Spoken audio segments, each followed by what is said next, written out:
Prove that tan theta upon 1 minus cot theta plus cot theta upon 1 minus tan theta equal to 1 plus sec theta cosec theta. तो ये जो question था वो था 2024 के set 1 2 3 तीनों में आया था। तो इसे हम प्रूव करते हैं। तो हम स्टार्ट करते हैं लेफ्ट हैंड साइड से। तो यहाँ पर हमारे पास है tan थीटा जिसे हम sin theta upon cos theta लिख सकते हैं।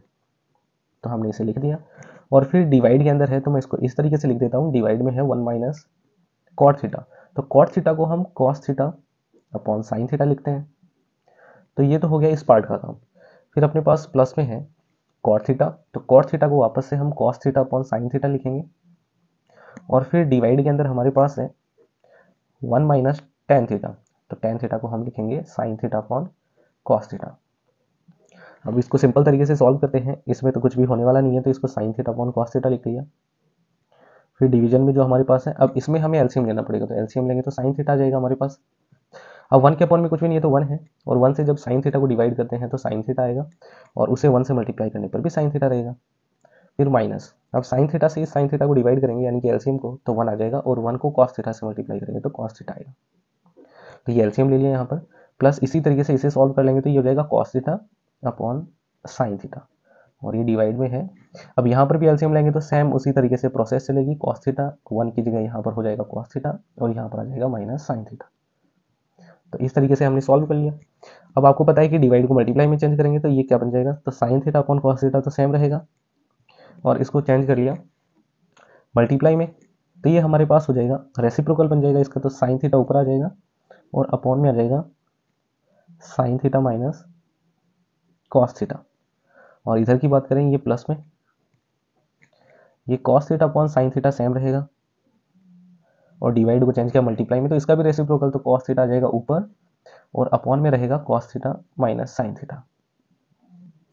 अब इनको हम मल्टीप्लाई कर लेते हैं, तो जैसे ही हम मल्टीप्लाई करेंगे तो sin theta into sine theta हो जाएगा sin स्क्वायर थीटा, और अपॉन में आ जाएगा हमारे पास ये cos थीटा, और ब्रैकेट में है sin theta minus cos theta, plus इसी तरीके से cos theta into cos theta हो जाएगा हमारे पास cos स्क्वायर थीटा, और यहाँ पर हमारे पास ये है sin थीटा।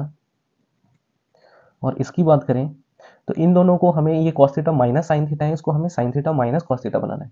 तो इसमें माइनस का साइन जैसे ही कॉमन लेंगे तो ये जो माइनस का है ये तो प्लस का बन जाएगा, तो इसको तो प्लस का लिखेंगे sin थीटा, और ये जो प्लस का cos थीटा है ये हो जाएगा माइनस का cos थीटा, इस तरीके से। क्योंकि ये बनाना जरूरी थे ताकि हम एलसीएम आसानी से ले सकें, और आप इसे वापस से भी सॉल्व करके देख सकते हैं। जैसे ही ब्रैकेट सॉल्व करेंगे तो ये पॉजिटिव है तो माइनस का साइन थीटा हो जाएगा, और ये माइनस माइनस प्लस का कॉस थीटा हो जाएगा, तो ऐसा कोई फर्क नहीं पड़ेगा। अब यहाँ से हमारे लिए थोड़ा सा सिंपल हो जाएगा इसको सॉल्व करना, तो साइन स्क्वायर थीटा अपॉन में कॉस थीटा, और ये ब्रैकेट में था sign theta minus cos theta. अब ये जो माइनस का साइन है तो इसको हम इस तरीके से लिख सकते हैं कॉस स्क्वायर थीटा। अब ये मल्टीप्लाई होंगे तो ये माइनस यहाँ पर आ जाएगा एक तरीके से, और ये बन जाएगा साइन थीटा, और ब्रैकेट में है हमारे पास sine theta minus cos theta, क्योंकि ये मल्टीप्लाई में ही था एक तरीके से इनके साथ। अब ये प्लस माइनस माइनस का साइन बन जाएगा यहाँ पर, तो इसे लिखेंगे हम साइन स्क्वायर थीटा अपॉन में cos theta sine theta minus cos theta. अब यहाँ पर ये साइन आपस में प्लस माइनस माइनस का साइन आ जाएगा, और इसे लिखा जाएगा कॉस स्क्वायर थीटा अपॉन में साइन थीटा, और ये ब्रैकेट में sign theta minus cos theta. ऐसा करने से हमें एलसीएम लेना थोड़ा आसान हो जाएगा। अब यहाँ पर एलसीएम में बहुत ही सिंपल काम हो गया, इधर कॉस थीटा है इधर साइन थीटा है, तो ये तो साइन थीटा कॉस थीटा बन जाएंगे, लेकिन ये जो पार्ट है sign theta minus cos theta, और इधर भी sign theta minus cos theta, ये सेम आ जाएगा sign theta minus cos theta. अब एलसीएम हमने ले लिया, अब इसके डिनोमिनेटर से इसे डिवाइड करेंगे एलसीएम को, तो कॉस थीटा से कॉस थीटा कट गया, sine theta minus cos theta से sine theta minus cos theta, तो बचा क्या हमारे पास साइन थीटा, और ये साइन थीटा इस न्यूमिनेटर से मल्टीप्लाई होगा तो ये बन जाएगा sine cube theta, square theta था साइन से मल्टीप्लाई हुआ तो साइन क्यूब थीटा बन गया। सेम इसी तरीके से इस डिनोमिनेटर से एलसीएम को डिवाइड करेंगे, तो साइन से साइन कट गया, इस वाले से ये, तो कॉस बचता, तो कॉस को कॉस स्क्वायर से मल्टीप्लाई करेंगे तो कॉस क्यूब थीटा आ जाएगा। अब आगे हमें इसमें आइडेंटिटी यूज करनी पड़ेगी ए क्यूब माइनस बी क्यूब की, तो ए क्यूब माइनस बी क्यूब होता है ए माइनस बी, यानी कि sign theta minus cos theta. फिर होता है ए स्क्वायर, तो ए का मतलब है यहाँ पर साइन थीटा तो साइन स्क्वायर थीटा, और प्लस ए बी यानी sine theta cos theta. Plus B square, और बी का मतलब है कॉस स्क्वायर थीटा।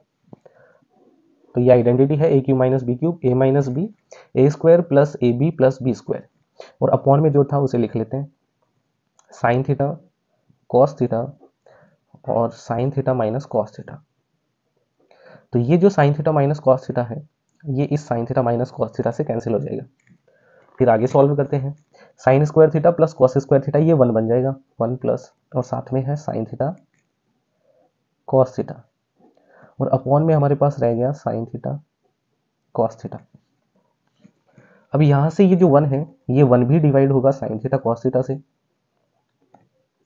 प्लस और ये जो साइन थीटा कॉस थीटा है ये भी डिवाइड होगा साइन थीटा कॉस थीटा से, क्योंकि हम वापस से एलसीएम लेके सॉल्व करेंगे तो ये वाली स्टेप हमारे पास वापस आ जाती है। अब हमें पता है कि 1 अपॉन साइन थीटा को हम कॉसेक थीटा लिख सकते हैं और 1 अपॉन कॉस थीटा को सेक थीटा लिख सकते हैं, और इस सेम नंबर से सेम नंबर डिवाइड हुआ तो 1 आ गया, और इसे हम 1 plus sec theta cosec theta लिख सकते हैं क्योंकि बात सेम ही है, और यही हमारी राइट हैंड साइड है। तो इस तरीके से हम इस क्वेश्चन को सॉल्व करेंगे। तो ये था इस क्वेश्चन का आंसर। उम्मीद है आप लोगों को अच्छे से ये समझ में आया होगा। तो मिलते हैं नेक्स्ट वीडियो में। Thank you.